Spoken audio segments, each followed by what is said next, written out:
because they haven't succeeded in getting the guns out of the hands of the American people, nor have they succeeded in taking our freedoms away. And so I can tell you with a certainty, they must do something terrible in order to stop this backlash and regain the sympathy of the mass herds of sheeple out there.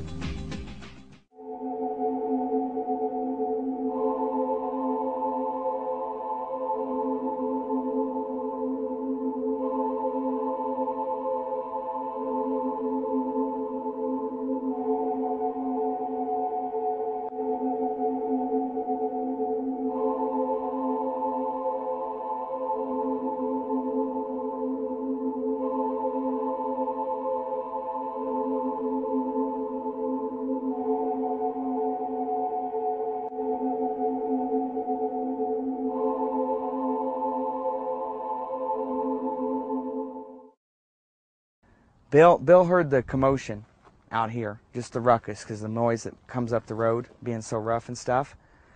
He assumed, I guess, that it was typical high school partiers because they leave their trash and stuff out, and the local property owners all around us had come to us and asked us to run them off because they were destroying gates and fences. He came out, got in his truck. His truck was always parked right out in front of the house there, right past the driveway. He would park just in front of the lawn, always normally face that direction. And he whipped around the cul-de-sac, I would have to assume, because that's what always took place. And he then proceeded down this cul-de-sac here, which is Clearview Circle Drive. He's 96 Clearview Circle Drive. That's on the county register.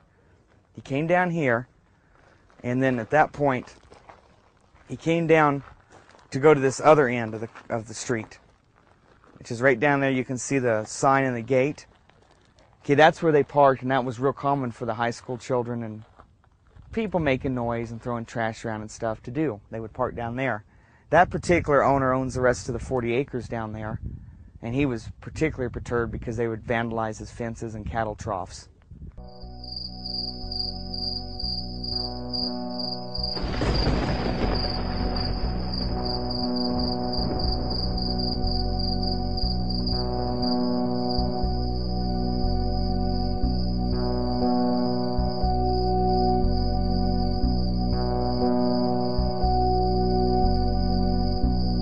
Bill proceeded up this road to this cul-de-sac here where the truck was parked. It was unmarked. No one was in uniforms.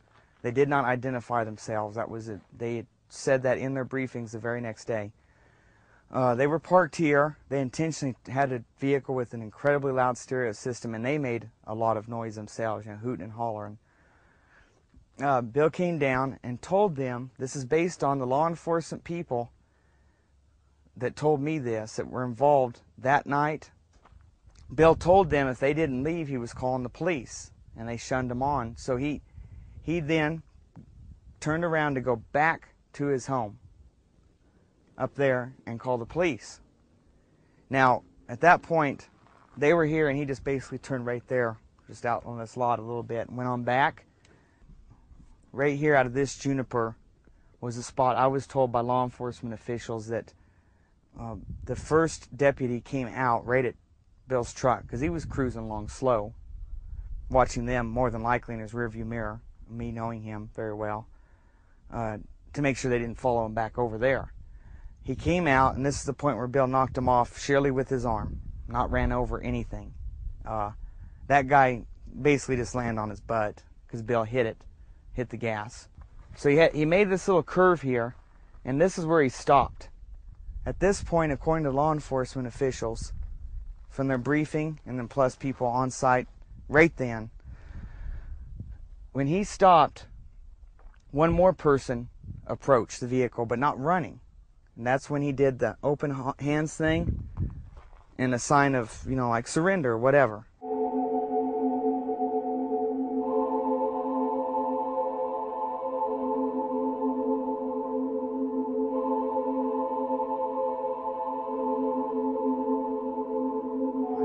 Here's where he hit up on the bank, just trying to avoid the vehicle that then came shooting up here, full bore, full speed, came ripping up the hill. So obviously the people at the end had communications with people down there on the road. Must have verified that Bill had turned around coming back to his house. So they came zooming up here in a vehicle. He's avoiding them. He comes up on this bank. It was testified as that by the law enforcement reports, as well as the evidence on his vehicle that that is what happened. The exhaust system was tore off the bottom.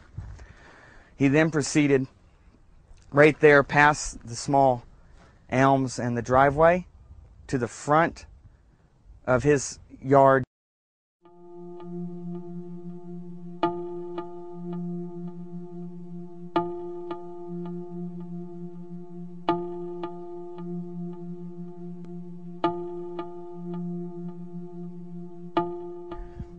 I was told by the law enforcement officials that were on site and ones that had to come up afterwards and get a briefing so they knew what went on roughly, because public was obviously going to be coming to try to come up here, and news crews and all whatnot.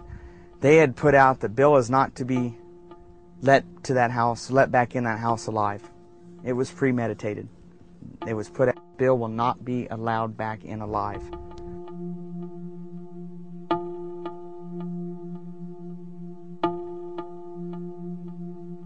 Right here at Bill's home is where he pulled up. His front of this vehicle would be towards me.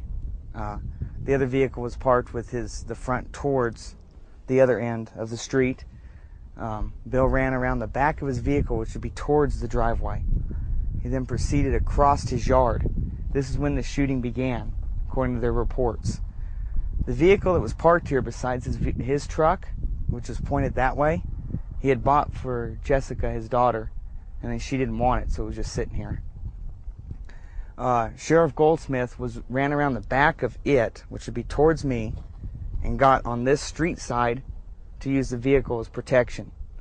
At that point, Bill is approximately halfway in the yard and still running with his back towards him. They claim at that point he began shooting, which was with his right arm just thrown backward, haphazardly pulling the trigger of a .38 snub-nose Smith & Wesson. From where we're standing would be essentially the angle that Goldsmith would have been standing, but closer. Marina's would have been by the 58 Chevy, which would be equivalent to that truck, but up all the way to the wall. Next to that end post of the front porch. Bill was supposedly shooting backwards like this, which would be back towards the street in reality, that direction. When he hit Marina's, that angle does not work at all. Plus, the bullet hole in the glass of the 58 Chevy indicates a bullet path of approximately this direction through the driver's roll-down window and out the passenger corner of the windshield, indicating clearly it went towards the dome in town, which is the high school field for playing during the winter. At that point, Goldsmith opened fire, hitting Bill several times. Bill fell down right where the porch would start, and the dirt would meet the concrete sidewalk. Next to the planter, you can just slightly see raised on this side favoring me from the front door. That's where he fell. And according to them, they quit shooting, and he was dead.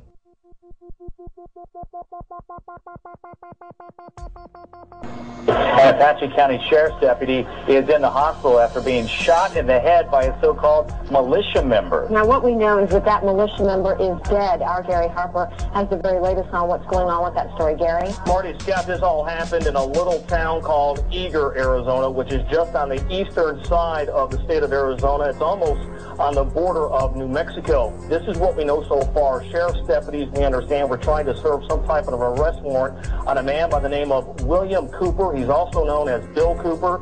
He reportedly has been known to be hostile towards law enforcement, so sheriff's deputies apparently disguised themselves as a bunch of rowdy teenagers in the back of a pickup truck in hopes of luring Cooper out, and it apparently worked. However, when Cooper realized what was happening, he reportedly pulled a gun and shot a 40-year-old deputy in the head. During the gunfight, Cooper himself was shot and he was killed.